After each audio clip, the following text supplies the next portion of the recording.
Hello, and thank you for joining me here at Why the Book Wins. My name is Laura, and today's video is another reading wrap-up, monthly reading wrap-up, because April has come and gone, or it's in the process of going. It's like the end of April right now. But anyway, this month I read 7 books, which honestly is pretty good, considering I spent 10 days doing my Nicolas Cage movie marathon, and for those 10 days, I did not get in much reading. I would listen to audiobooks when I ran, but aside from that, I wasn't like reading very much at all because I was spending so much time watching Nicolas Cage movies. No regrets though, that was so much fun. But anyway, so I got 7 books in, which I am very proud of. And now, if you are familiar with my reading wrap-ups, I apologize for explaining this yet again. But for the sake of those who are new, and this might be the first reading wrap-up video of mine you are seeing, the way I do these is I show you the 7 books I read, but when I talk about them, I don't talk about them in order in which I read them. Instead, I rank them. So I start with the one I rated the lowest, and then up to the one I rated the highest.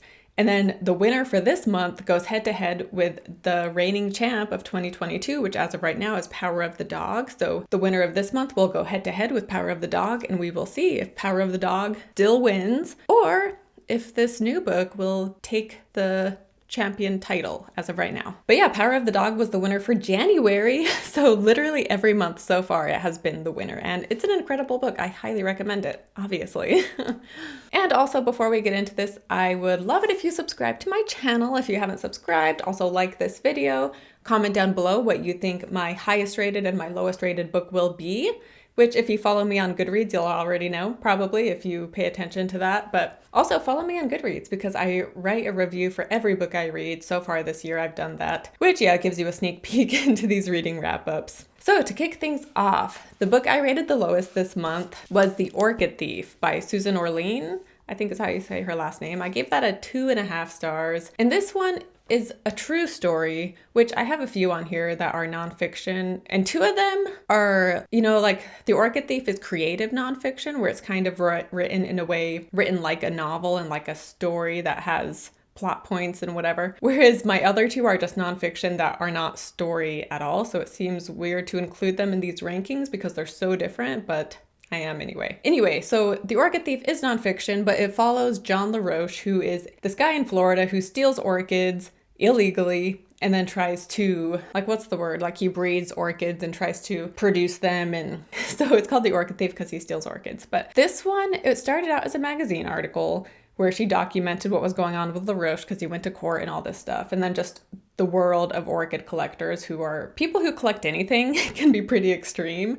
Honestly, since becoming a book collector, I can kind of relate to that aspect of the story to some extent. The story started out as a magazine article, and then it was so popular that they told her, turn it into a whole book. I listened to this on Audible and it was good, but I think it probably was fine as an article. Like, she didn't have to elaborate more and turn it into this whole book. So I gave it a 2.5 because while it wasn't like totally boring and it wasn't hard to get through, it also wasn't engaging. The movie version of this is about how this book was a hard one to adapt because the movie is not an adaptation directly. Instead, it's a movie and it's called Adaptation, and it's about the writer struggling to adapt this novel this book. But yeah, so in general, this book, it was interesting, but not super engaging. There were some interesting stories, but I think it was better. I mean, and it's a short book, but I think it was better when it was just a short magazine article, ultimately. So I'm giving it a 2.5. Next up is the novella Secret Window, Secret Garden by Stephen King. This one is in his collection 4 Past Midnight, which I have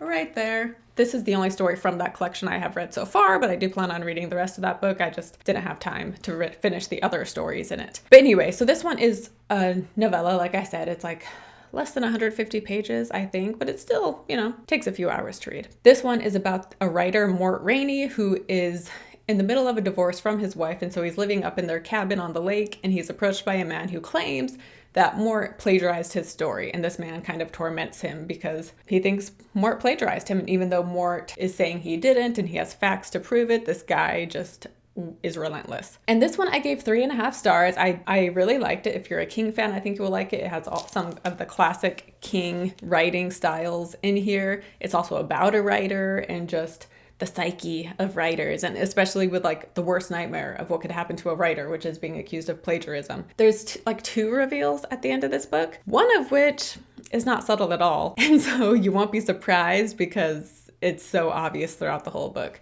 However, the book has a second reveal as well, and that one was really interesting. And again, getting into, I don't know, I guess like the psychology of writing to some extent. So there's a second reveal that happens that I found very interesting, and it's not in the movie, so the movie changes some things. And my book first movie for this will be out in like 2 weeks. So this isn't by any means like the best book ever, and it's not the best thriller ever, and it's not the best King book I've read, but I really liked it. I found it very engaging.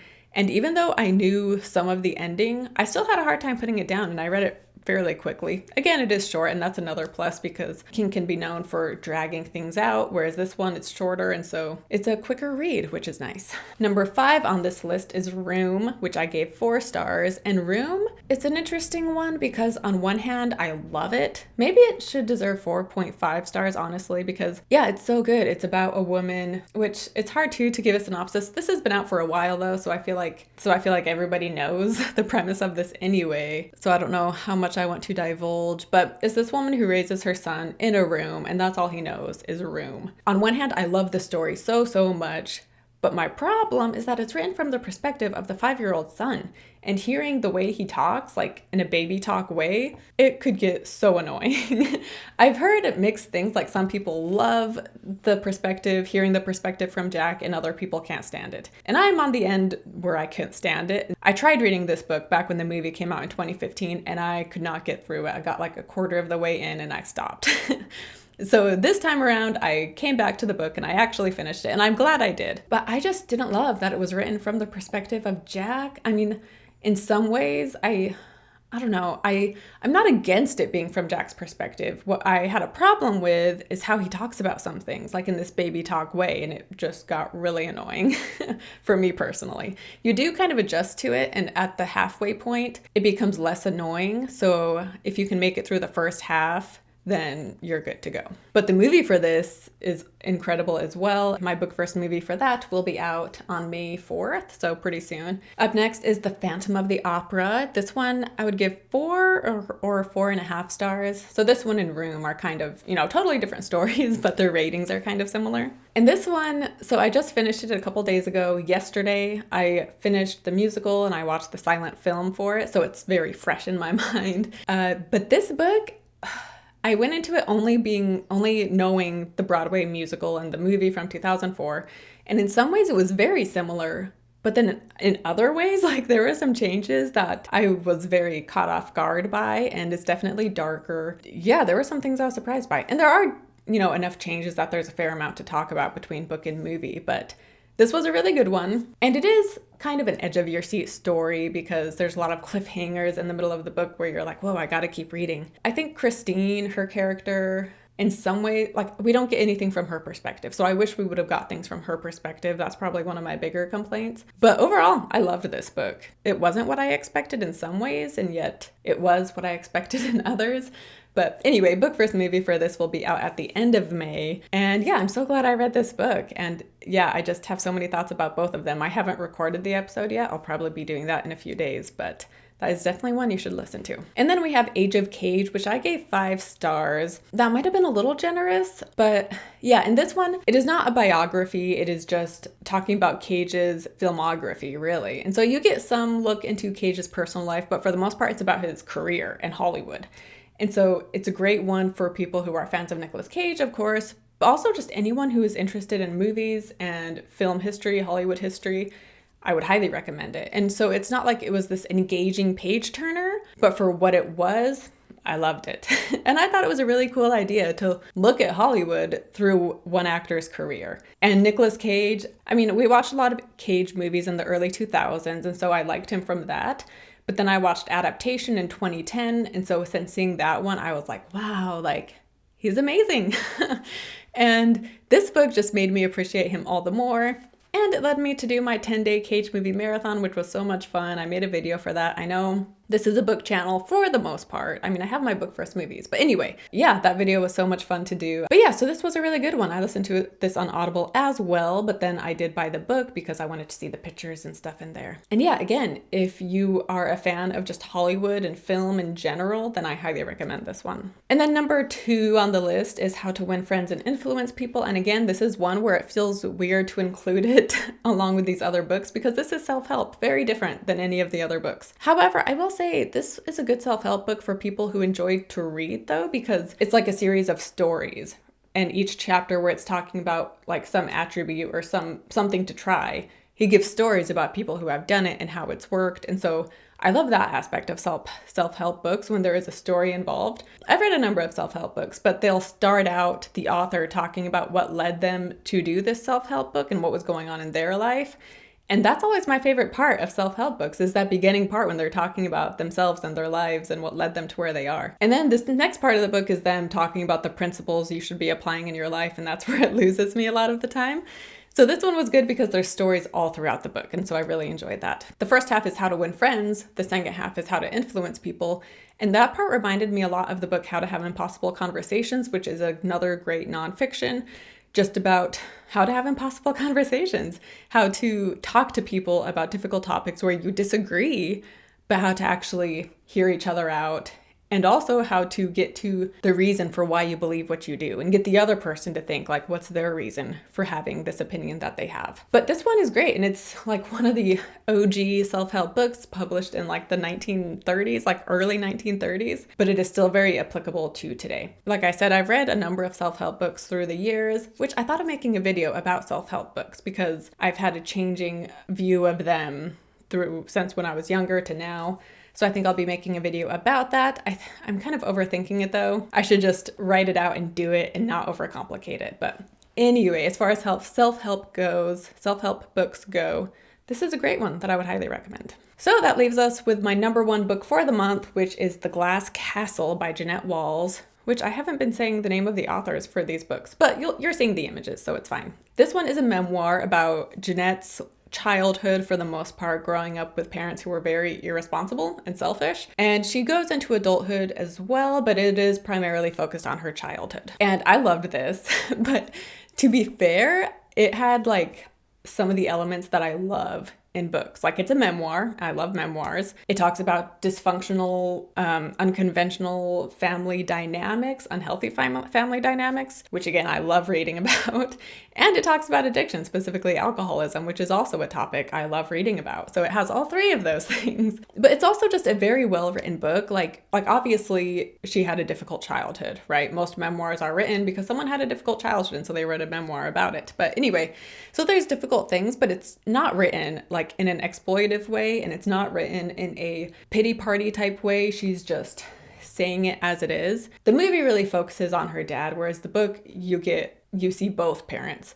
But I like it because she writes it in an honest way, saying what their actions, the suffering their actions caused. But she also writes about them in a tender way as well, especially her dad, who she was closer to her dad than her mom. And so I love that too, where it's not, he's not this evil, violent man, and neither is the mom. They just had some big flaws.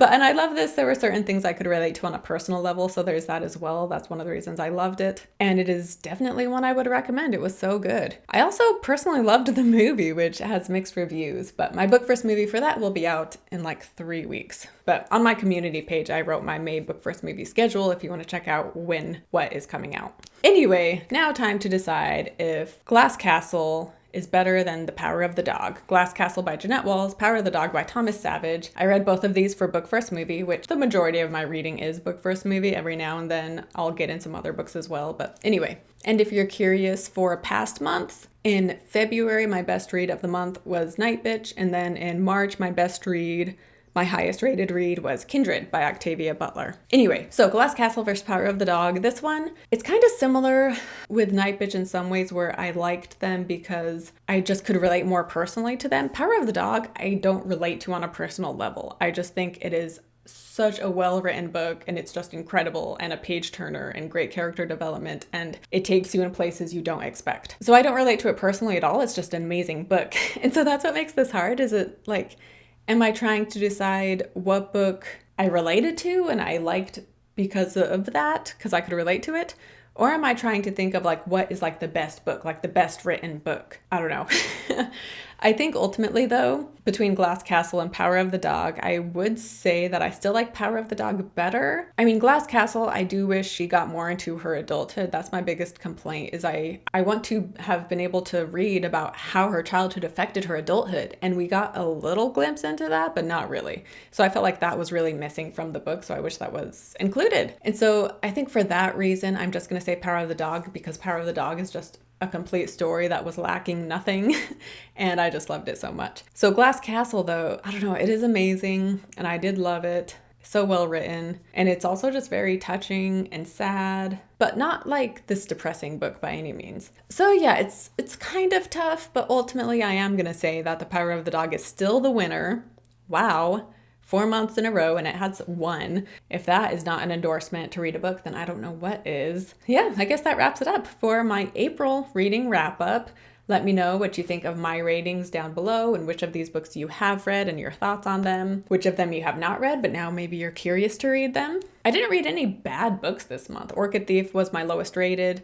And honestly, I wouldn't recommend Orchid Thief. I just don't think it's worth reading, if I'm being honest. But the rest of them I liked, and I gave at least like a 3, 3.5 or higher. So the rest of them I would recommend. Thank you guys so much for watching. And again, don't forget to subscribe. I will see you next time.